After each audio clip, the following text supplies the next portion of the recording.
That show is so good it will get you pregnant. That was amazing. Did we see clips at the tail end from the coming season? Or is that all stuff we've seen before? I saw a few shots that I hadn't seen. There was new stuff. There was new stuff, right? They should have told me that. I would have announced that beforehand. That's something worth knowing, because I fucked off to grab a cigarette. And I was like, hey, maybe there's new stuff, and came back. Just in the nick of time. Folks, thanks for coming out today. I'm going to start with Ron and David, because you guys are the brainchildren behind the show. We have Frack, we have Mother Fracker, which is a fantastic way to curse on TV and nobody says anything about it.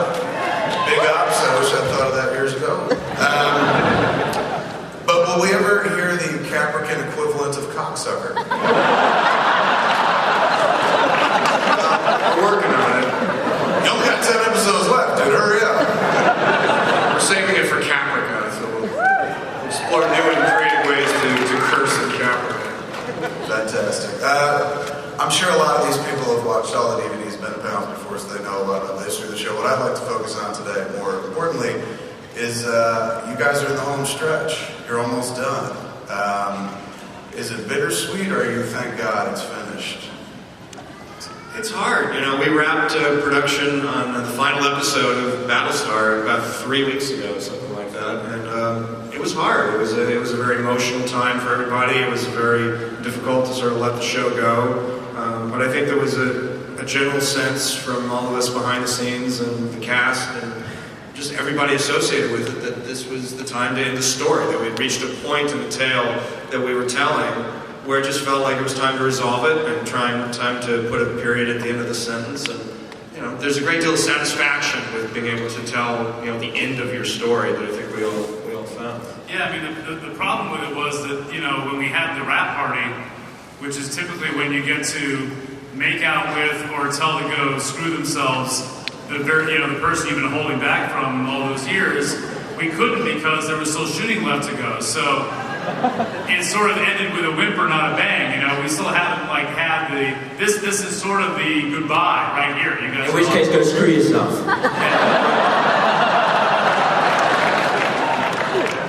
Exactly.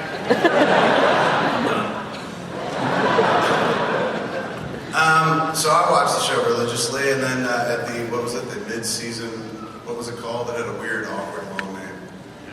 Mid-season final episode ever until the next 10 next year. Or something like that. And all of a sudden they're getting Earth. I knew something had to happen. You were going to either give us the fifth Cylon or you were going to let us go to Earth. And we go to Earth, and then there's a giant fuck you at the end of it.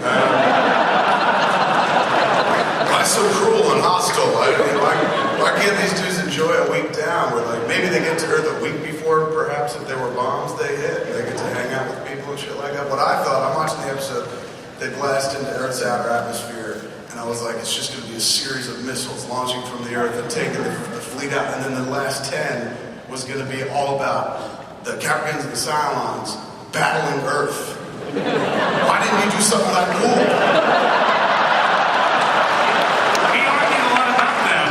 We had a lot of arguments about whether to end the first 10 revealing the Baltars of Fifth Cylon or whether to wait until...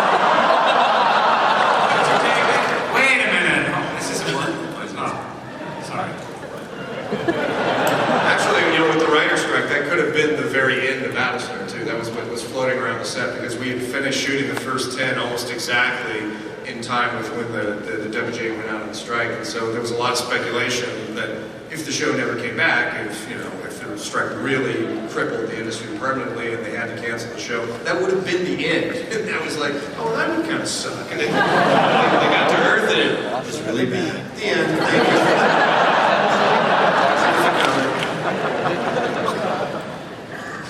Without revealing too much, because I know there's certain places we can't go yet, what do they do for the next 10 episodes? Just sit around like, fuck, why didn't we stay where we were? There's a fair amount of that. There's a fair amount of recrimination and sort of wondering where they go next and what do they do with the knowledge that they do discover, as they sort of explore Earth and what it means and what's happened on that planet and, what it all means to each of them. And then the story story continues, I think, in unexpected ways. And there's just a tremendous amount of upheaval. You know,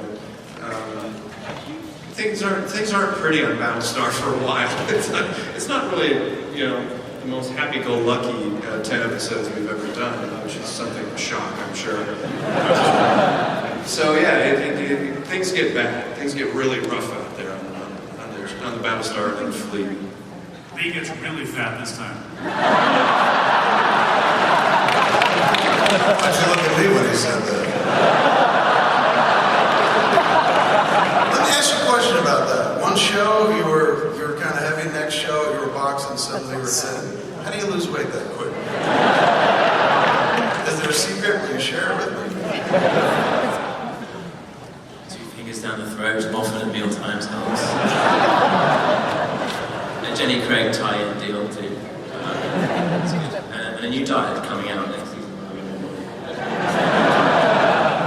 How did it feel this year to become a politician? It was weird seeing you out of the suit, out of your flight suit, walking around in like a suit and tie.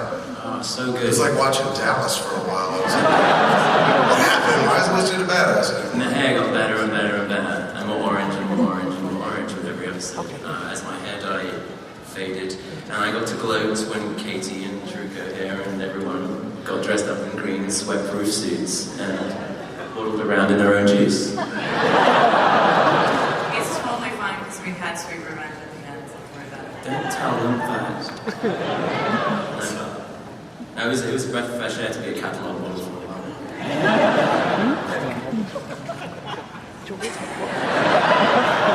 That's all you got for me, really?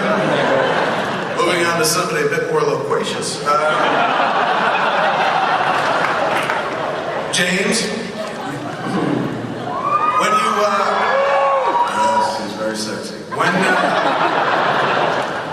we talked about it in New York Con, like taking the role, and like, I'm playing the dude in the cape, fuck this noise. But, from the old show. Yeah.